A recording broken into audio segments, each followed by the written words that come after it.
Hello, everyone. Welcome to BunkaMania Wrestling. I am Jeremy Graves. I am joined by the Dekker Dane, Mr. Ian Bolton, the captain of the ship, as it were.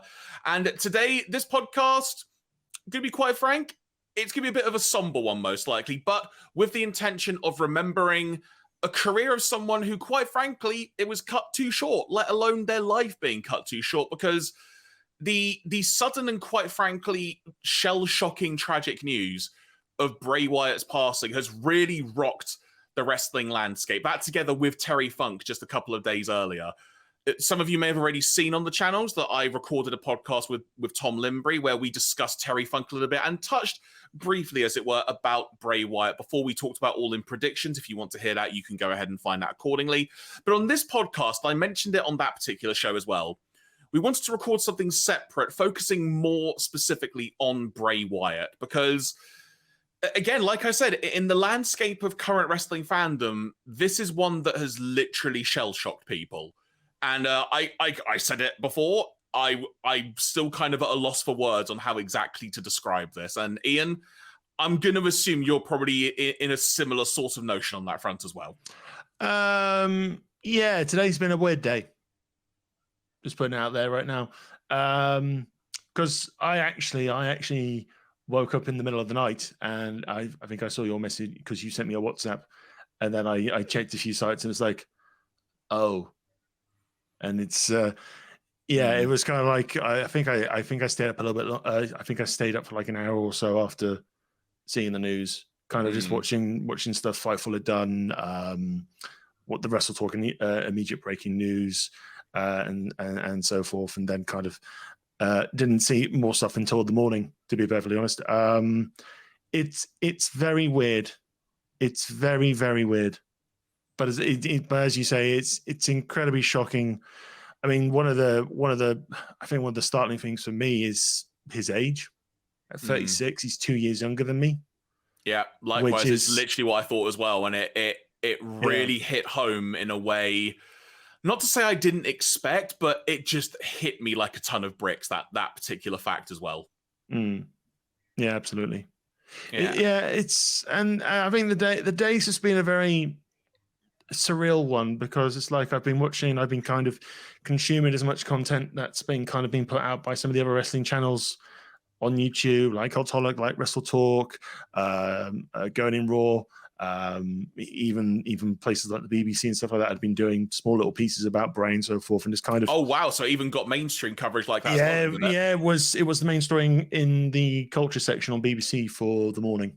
And also just going through Twitter and Facebook and just seeing people's reactions, really. Obviously wrestlers from across brands just sort of sharing their memories of Bray, and obviously the sheer shock of it all, to be perfectly honest. As well as just seeing some of those cool little moments from his career, whether it be him winning the WWE Championship at Elimination Chamber, the debut of the Fiend at SummerSlam, the return at Extreme Rules, the first promo after Extreme Rules, even the small nice little creative touches. I think this is one I've seen a lot on the timelines since the news, and it's mostly I think it was the attempt to give Bray a babyface run. I think late 2016, early 2017, and it didn't necessarily pan out because he got an ankle injury, and that took him out of TV for a little bit. I think it was the injury that put him out until he came back as Bray Wyatt / the Fiend for the Firefly Funhouse, and that was the tag team match he had with Reigns, and he's just done Sister Abigail to Alberto Del Rio, just starting to pin him, and then all of a sudden just does a simple little gun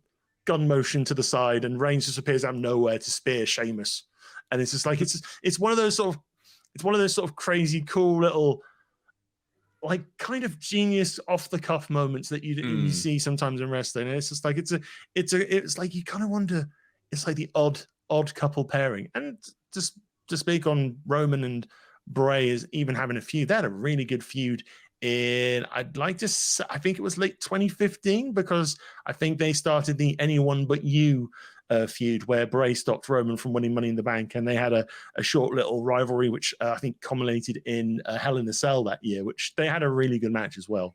Yeah, that's been kind of like the day in a nutshell, really. We've got because we're recording this nearly 11 p.m. UK time. So basically, literally just under 24 hours ago, because the news broke at around 11:30 last night. So sorry, I cut you off there. It just something occurred to me as you were saying. No, yeah, it's fine. Because we have SmackDown tonight. A lot of reports are saying that SmackDown has understandably changed in light of the situation. Understanding at the moment is it will be a Bray tribute. Most of it will hopefully be Bray tribute. There'll also be a tribute for Terry Funk. There are going to be, I think, 1 or 2 matches still going on, but not necessarily. It's kind of like when we were saying just before we started recording, it's kind of like when Brody passed away and AEW they started matches, but not necessarily canon or story driven heavy matches. It was basically we're going to have a match to entertain you and to hopefully pay respect to Bray. To be and like honest. the Eddie Guerrero tribute show, that was what, 2005, 2004, 2005. I'm just drawing a blank off the top of my head, but the Raw and SmackDowns was a double taping, I remember, and and obviously the big match that occurred that people still remember fondly from those tribute shows and the situation was Shawn Michaels v Shelton Benjamin. That was kind of the standout moment. And when it comes to the Brody show, obviously that was just such a monumental show, especially given it was during the height of the lockdown era, if you will, as well, and sort of what that meant. And like what's the way to phrase this? We can see what WWE can do. I don't want to say in the heat of the moment, because that's the wrong phrase, but we can see what WWE can do with hardly any notice when it comes to tribute stuff. Yeah. They're pretty damn good at it, as it were. So I'm looking forward to seeing what actually occurs to remember Bray, because as you said during what you were saying, excuse me, that the amount of like what people have been saying online, and in particular the tributes from those who knew him personally, there have just been some wonderful stories painting the kind of picture of Windham Rotunda, the human being, let alone being Bray Wyatt, the wrestler and such, but just the human being behind everything, and just how welcoming of a person they were, and how they would try and help people, offer a bit of advice, just be a wonderful, warm presence, which is something even in my life, I appreciate I'm not perfect at it, but it's something I try and do as well. So in some ways, it's kind of nice to know, good, I'm glad to hear stories like that. Because sometimes you do wonder and you never really get to know fully what someone was like. And it's tragic sometimes it's a circumstance like this that really brings positive things like that to light and just to the forefront. But it's been really cool amidst the news of the last 24 hours, in particular, obviously Terry Funk notwithstanding as well the day before. But it's just been really genuinely heartwarming in all of this situation just to see that kind of outpouring of love. And you mentioned him by name, much like was the case with Brody Lee as well a few years ago. Yeah. And in terms of like how the news broke, to sort of give a bit more context to what you were saying, I was just looking on my phone at it's just gone 11:30 last night, and suddenly this tweet from Triple H came up, and I read it, and I didn't process what it said, and I had to read it about, I think, 10 or 12 more times before I suddenly realized what it meant. Because obviously you would never lie about anything like this, but you know, sometimes you just read something and you're like, what are you saying? Like, I don't get it. What am I missing here? And eventually it just kind of hit. And then I started seeing, you know, obviously other people posting stuff and outlets starting to post stuff. And it's just, that's when it sunk in. And I messaged you and a few other people as well. That's why, to give more context, the message I basically sent you was, hey, you're likely not going to see this until the morning. Just know something big has happened. And you're not going to be ready for it, but just be prepared for when you look online. I didn't want to say what it was because I thought that the worst thing I can imagine waking up to is someone just sending a simple message going, such and such has passed away. Yeah. like just a very direct message. And I thought, no, I want to send a message like this just to give people some warning, quite frankly, because now this is a weird parallel to draw to, but, and again, forgive my phrasing on this, Ian, but obviously we hear about wrestlers passing and such, and different wrestlers have a different effect on us as people in our fandom and how much it means to us. And there have been some names that have passed away in recent years where I've it's just hit me like a ton of bricks. Like Brody Lee is one example, which I appreciate is a fairly close example in this context, but for the sake of discussion, there have been some other people as well, even just in popular culture, where I personally feel like I've had a very deep connection to what they have done, as it were. Case in point, Chester Bennington, the former lead singer of Linkin Park, obviously, who passed away. That particular news really hit me far deeper than I thought it was going to. And this news of Bray Wyatt is kind of much like that as well, with Brody and Chester Bennington, that it's really hit me. Not to say far more than I expected, but it's just hit me completely. Like, you've just been utterly slapped in the face, a ton of bricks dropped on you, whatever analogy you want to use. It's really, really hit me. And like doing work and stuff today, it's been difficult just kind of plowing on at times and trying to figure out a way just to plow on with things, because that's how much of an impact Bray has had. And I mean, even Tom mentioned it when we were recording the podcast as I previously mentioned earlier today.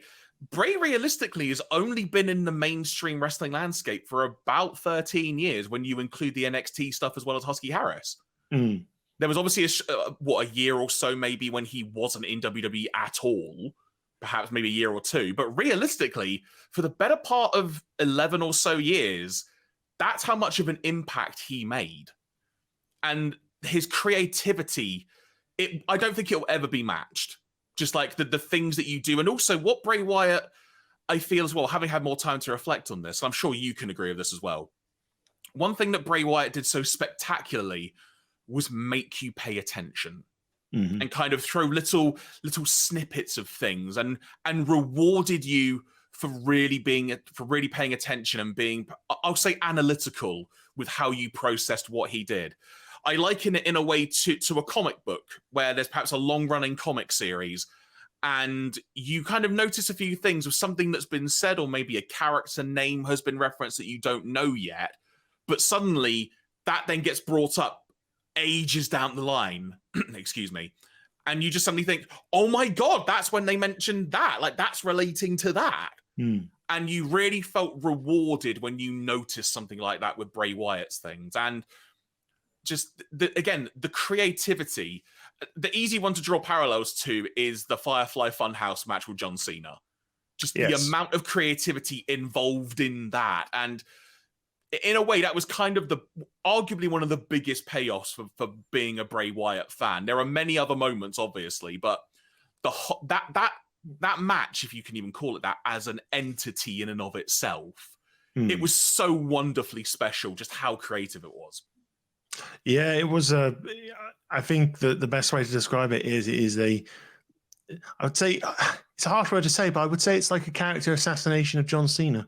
Yeah. Or the whole thing. And that was the crux of how the Fiend had the advantage. He was able to look at Cena's career up to that moment and kind of challenge those sort of things. And the whole thing of Cena not turning heel and all that sort of stuff. Cena becoming part of the NWO or something like that. Cena almost getting fired when he was the prototype and shouting ruthless aggression and just throwing his fists wildly all around. It's such a sort of, it's only like 8, 9, 10 minutes, but it's such a visceral sort of trip. But also for the wrestling fan, there's so much to pull up there in terms of history, in terms of the history of the business, in terms of the history of the characters involved and all that sort of stuff. And it's just, you don't see that to a degree with any other wrestler. And it's like it, and that's something not to really, that's like you don't really say lightly. It's like it's like Bray was this sort of creative individual who would be literally doing things that you would never possibly imagine in a sort of a wrestling narrative landscape. I mean, the whole sort of making the dual personalities of Bray Wyatt, the Firefly Funhouse host, and the Fiend work is incredible. But also, it's creating the presentation, it's creating the atmosphere, the environment for the audience to really kind of step into what Bray Wyatt was trying to showcase on a grander scale. The first wrestling show, the first WWE wrestling show I went to was a recording of Raw in 2015 in Manchester, and this was just after I think the Hell in a Cell pay-per-view had happened. It was Brock versus Taker again. Brock had won, and then Taker was ambushed by the Wyatt family, and we were sort of leading towards Brothers of Destruction versus the Wyatt family per se. And it's just being part of that audience for when they do the Fireflies, just for that entrance alone, just to have your mobile phone just with the light on and just kind of join this perpetual dark room full of other sort of light up little things. It's so, what's the word? It's just so immersive and mesmerizing. Yeah. Immersive, mesmerizing. And it's like even now with like, even when it was like the Fiend and the Let Me In rock, really dark, scary grunge version at SummerSlam, the presentation of that is just absolutely, I think no one expected it to be that. And it's just like, it just stuns you. There was this great clip of the SummerSlam party watch along. And basically WWE did their own watch along stream of SummerSlam in another part of the building. And they have this whole panel of various people. And as the Wyatt's entrance starts, not many people are necessarily paying attention. They're kind of still chatting about the previous match beforehand. There is one person who is absolutely captivated and glued to the edge of their seat, and that's Johnny Gargano. And it's just, you just see, and it's like, I think you see through how he kind of just thought, wow, this is so cool and mesmerizing. You sort of say that's the effect I think Bray had as a creative soul, really, to be perfectly honest. And we can, it's very easy when we talk about Bray in terms of whether he was the cult leader, whether he was the Fiend, even in the Uncle Howdy short stint of where some things might not necessarily have panned out, whether it be booking, whether it be narrative line. I mean, it's like the whole aspect of bringing in Alexa Bliss into the Fiend storyline was pretty cool. And then kind of went off the rails when Randy Orton got involved, and we had to revisit the Randy Orton feud and all that sort of stuff. And it's like, despite the fact certain bits or certain chunks of these sort of characters do go off the rails a little bit, there is still plenty to say each one of these characters was unique. It wasn't necessarily a complete disaster. It wasn't necessarily complete. It is like these were just the most captivating things you would see in all of wrestling. And case in point, the whole campaign for Bray to come back at Extreme Rules last year. QR codes, the White Rabbit, even at live shows, just playing Jefferson Airplane, and you're just having these little animations, these little images, and these little teasers and all that sort of stuff. It built to this big crescendo at Extreme Rules last year, which again is like the whole sequence in itself is just so surreal. And again, it's a new presentation for Bray and all that. And it was just, again, it's like, it was exciting. You got curious, you were sort of drawn in. And yeah, up until, I think obviously he was due to come back at some point because he was apparently medically cleared to start training again. Sadly, that didn't really kind of happen. Going with my trail of thought here to be perfect, that's 2 seconds. But yeah, it's like we talk about the pitch black match of LA Knight, who is now kind of officially his last ever major opponent in the WWE. Even though that feud had its ups and downs, I still think it was quite mesmerizing to see Wyatt go up against LA Knight. And to a point, I think that feud, even though LA Knight was on the receiving end of the beating and all that sort of stuff, I think it kind of put LA Knight on the map, to be perfectly honest, in the main roster side of things, especially with becoming really unhinged and all that sort of stuff. And then you've also got the moment The Undertaker from Raw 30 this year. Yeah, and it's moments like that that just sort of really make you just make you think back. And you've mentioned in passing like the Wyatt family, which I think for me, I appreciate. Well, hang on, two schools of thought. Come back to the Wyatt family, but when it comes to evolution, and this is something that Tom and I spoke about when it came to Terry Funk as well, almost comparing to what Chris Jericho had done, being able to evolve with the times and being able to reinvent yourself. Bray Wyatt is absolutely part of that camp as well, for being able to tweak and reinvent elements of the game, as it were, to sort of to refresh themselves. And when you look at sort of how the Wyatt family began, sort of what it became, and then how things evolved out from that, it's truly amazing everything that he was able to accomplish and such, and just the impact it had as well.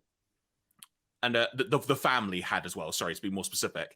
But also Bray Wyatt as, what's the way to phrase this?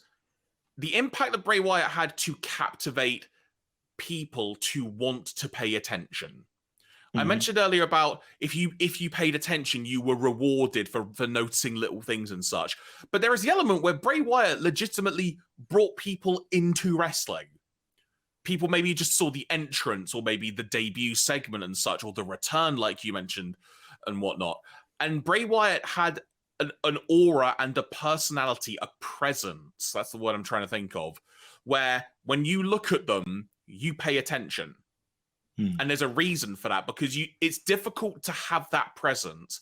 There's a reason, for example, why The Undertaker's entrance was a revered thing in wrestling. And being able to see it live was an experience for so many people in and of itself, because that's how much of a presence it had. You mentioned when you went to that Raw taping, being part of that entrance, like the experience of the entire thing, how immersive it was. Bray Wyatt as a whole was such an immersive person, let alone character. And you wanted to see what was going to happen next. And that's why, when you search up a bunch of Bray Wyatt clips on WWE's YouTube, that's probably why some of them are the most watched clips, aside from the news of the past 24 hours, obviously. But in general, the stuff that you could look up for Bray, it's so captivating to watch and so genuinely fun to go back and watch as well, even amidst the circumstances that we're discussing this in now. So, in terms of what else to discuss this, obviously there are so many moments. Became WWE champion.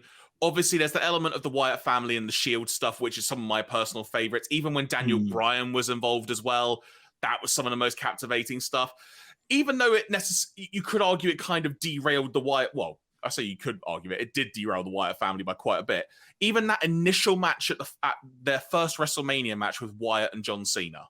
And just that emotion involved where everyone so badly wanted the Wyatt family to win, and ultimately it didn't happen. And it somehow led to a feud that was then like a steel cage match and then a normal match. It was such a weird, wacky thing. But the Wyatt family and Cena made it work. And it was so well done, even despite the random booking of it.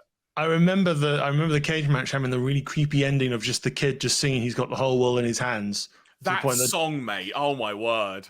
Yeah, it's just kind of mini traumatized John Cena into his sister Abigail for Wyatt, just to kind of casually just stroll out of the cage and just go, "Ha, won," all that sort of stuff.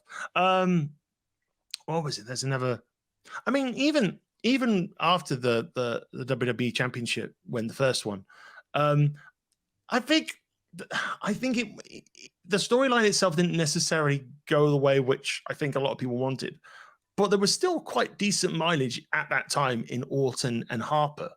And you kind of thought, and I think I kind of secretly wanted like a triple threat for like the WWE Championship at WrestleMania, because Harper was getting involved in that sort of stuff as well. And what was it? That led on to the bloody, was it House of Horrors? That sounds familiar. That sounds very familiar. The haunted tractor and the haunted tractor. It's like Randy Orton turns up in like a limo. I think I remember Randy Orton turns up in a limo, starts walking around with his WWE Championship, and just is like, "There's a haunted tractor. Hello, Randy. Oh, okay." And it's just it was a very weird match. I mean, it's like nonsensical bollocks. Classic phrase there. But it was just like, you could, if anyone was going to try and make this work to a degree, I think Bray Wyatt was probably the one who was going to try and do it. Well, if I can add to that, not even just someone to try and make it work, someone who could make it work. And that's a key element as well, is that stuff that Bray Wyatt did, you've seen people in wrestling in general have to do some wacky, crazy, dumb stuff.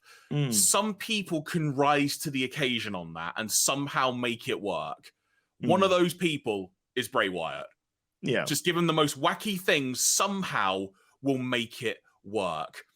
And while you were saying all that, I just suddenly thought, you mentioned Sister Abigail, and that's another element as well that I think makes Bray Wyatt's legacy such a fun thing to look back on, again, amidst all the circumstances, in that I mentioned about how you paid attention, you were rewarded for noticing things. The whole Sister Abigail thing, how long did that go on for? And you were just like, who is this Sister Abigail? And I think I even read or heard somewhere that, and I didn't even notice until today, admittedly, that I think someone mentioned that the Fiend was referenced years ago by Bray Wyatt himself, like in a promo or something. And then eventually the Fiend came to the forefront. And it's like, oh my God, that's like a payoff of like something mentioned years ago. Yeah. That was probably just brewing in a cup somewhere for a very long time, in a melting pot, if you will. And it's stuff like that I loved watching about Bray Wyatt. And like you mentioned, the stuff with LA Knight, I didn't see a lot of it because, you know, as we've talked about before, I haven't necessarily watched a lot of WWE stuff, but the Bray Wyatt stuff was always something I wanted to keep an eye on to a degree. And I may go back and watch a bit more of the LA Knight stuff because I really didn't watch a lot of it at the time. But I remember us talking about the inevitable Pitch Black match, which in itself was an experience. Well, I'd say the match itself probably wasn't anything major to write home about, because it's like LA Knight was going to get murdered in that ring, and he was promptly, and also got an elbow drop from Uncle Howdy at the same time. But I think there was some creativity to how Bray probably approached the match in terms of like where so basically he came out looking normal, and then the fluorescent lights came on, and he's got all these all this demon like fluorescent paint on him underneath, and it's like, oh well, he's going for some pitch black fun in that sort of way. Yeah. You know what else as well was just always, at first when you first saw it, it was like, what the heck? And when he did like that sort of the backwards upward dog wheel pose or whatever it was. Oh, yeah, the backward spider. Yeah, thank you. That's the word. I can never remember the name of it. And I just remember like all the times when like he would do it and people would just freeze. Even like years after you'd seen it so many times, you're just like, why are you freezing? But it worked because it looks so ludicrous. But the best one of those was Mania 31, where he was doing it towards Taker. Taker sits up and it just crumbles, and he just crumbles. Chris is going, oh no, I've peeved off the dead man now. But it's little moments like that make it so special as well. But so I guess in terms of sort of just other things to note as we, I suppose, gradually start to wind this down. Yeah. It's worth noting for reference that Sean Ross Sapp, who did a great stream kind of minutes after the fact, just being like as an outlet for people, as it were, he was actually given permission by Windham. He was given permission to reveal, as it were, what had happened. And per his Twitter account, said the following: I was given permission to reveal that earlier this year, Windham Rotunda, Bray Wyatt, got COVID that exacerbated a heart issue. There was a lot of positive progress towards a return and his recovery. Unfortunately, today, that being yesterday at the time we're recording, he suffered a heart attack and passed away. So that is what happened. And Sean Ross Sapp himself has been so, quite frankly, is such a damn good reporter. If you don't follow him, do it. Just such a reliable source, but also has treated the entire thing with such respect as well. And the fact he was given permission by the family to say that, it's a credit to Sean, obviously, for what he has done when it comes to reporting things. But also, part of me also thinks that the outpouring of love and support at this news perhaps contributed to the family wanting that to come out in some way, in a way that perhaps they could control that news, if that makes sense. Yeah, in a way that they could trust. Yeah, I think one way as well is just making sure no crazy sort of narratives were going out into exactly the ether, because obviously everyone is shocked and they want to know exactly what happens, and it's just that was the reason. That is the reason we unfortunately lost Bray, and there's nothing really more to add on to that. It's basically that's what's happened, and that is and it's heartbreaking and tragic. Yeah, there have been some moves on WWE's part, obviously in reaction to the shocking news. Obviously the fact is Bray's survived by his partner Joe Offerman, who used to be a ring announcer, and 4 kids as well. So what WWE have done, and I think it's very commendable. I mean, I know half the time a lot of people, when they do some stuff, people get a little bit. It can be a little bit bad taste sometimes, but I think they've done the absolute right thing, and all the merchandise that's currently on sale on WWE's shop that's for Bray, all the profits are just going to the family. Yeah, which is fantastic, genuinely. Yeah. Mm-hmm. And I don't know, I can't remember where I read this, so forgive me for not being able to quote the source, but I think I read somewhere that someone said, for context, maybe say like of all the merchandise sales, like insert superstar name may say get like 5% or something. So the fact it's getting all of that, the family will be getting all of that, especially one would assume, given the current outpouring, that is going to go such a long way to be able to help that family out. Yeah. Amongst everything that's going on. So it's genuinely fantastic to see. As you mentioned, it sounds like SmackDown is going to be some kind of tribute show. At the time recording, it's like a couple of hours away from airing, so we don't know what's occurred. But it'll be genuinely fascinating to see how that works out. Also, I'm just going to go out on a limb and say this. One would assume that the possibility of Bray Wyatt being inducted into next year's Hall of Fame come WrestleMania weekend, I would be very surprised if that didn't happen, quite frankly. I think you could possibly make a case for putting the Wyatt family in its entirety now. Which is obviously, at the ages they've passed, is tragic in itself, but it's just kind of, if this is probably the moment now, to be perfectly honest. And if that allows Eric Rowan to come in for a little bit to obviously lead the tributes and all that sort of stuff, that'd be really good. I'm just having a quick look on some of the news sites. Apparently, Jericho has led a musical Bray Wyatt tribute during a Fozzy concert, I think recently. They were playing at the Kentish Town Forum tonight in London. Yes. So I think that's what's happened tonight. Amazing. There. I will say, actually, and obviously, I'm trying to think of a tactful way to say this. I really hope at Wembley on Sunday at All In, there is some kind of recognition, even if it was, I would say for both Terry Funk and Bray Wyatt, but I hope there is some kind of recognition on the day. Yeah.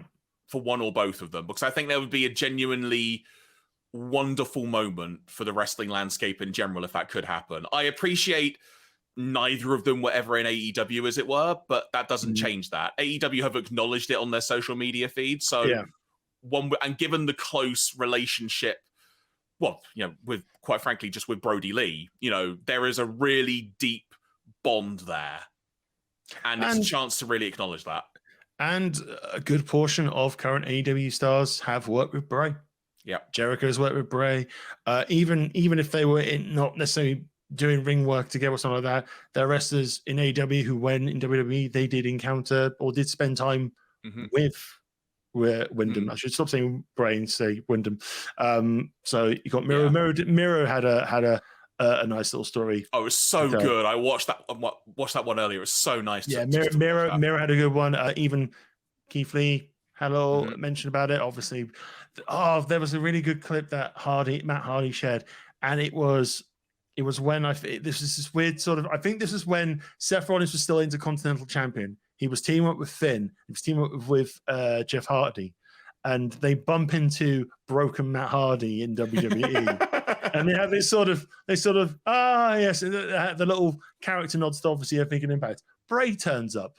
and just goes, Brother is, Nero. Is this after the Lake in Reincarnation stuff involving it as well? Oh, amazing. And he just goes, Brother Nero, it's nice to see you. And he just randomly hugs Jeff Hardy. And then Bray and Matt Hardy walk off, and Jeff's just smiling. He just turns, and perfectly positioned on the far side of the camera, looking confused as all heck, is Balor and Rollins just going, what just happened? It's like, oh, just complicated family stuff. It's fine. Let's go to the ring. John, that's a fun element we've not touched on, not to sort of extend this for the sake of it, but the stuff involving Matt Hardy, as ridiculous as it was good fun. The fact that the whole deletion stuff was involved in some way with Bray Wyatt, it did seem like a perfect fit when you thought about it. Well, I think Bray turned up to help Matt win the Andre the Giant Battle Royale, Memorial Battle Royale. I think at Mania 34. That sounds familiar now you mention it. Yeah, and that's where I think it was the Delete Eaters, or one of it's the Deleters of the world. yeah. That's I think that was the tag name for them, and they actually won the tag gold as well. Yeah, right, exactly.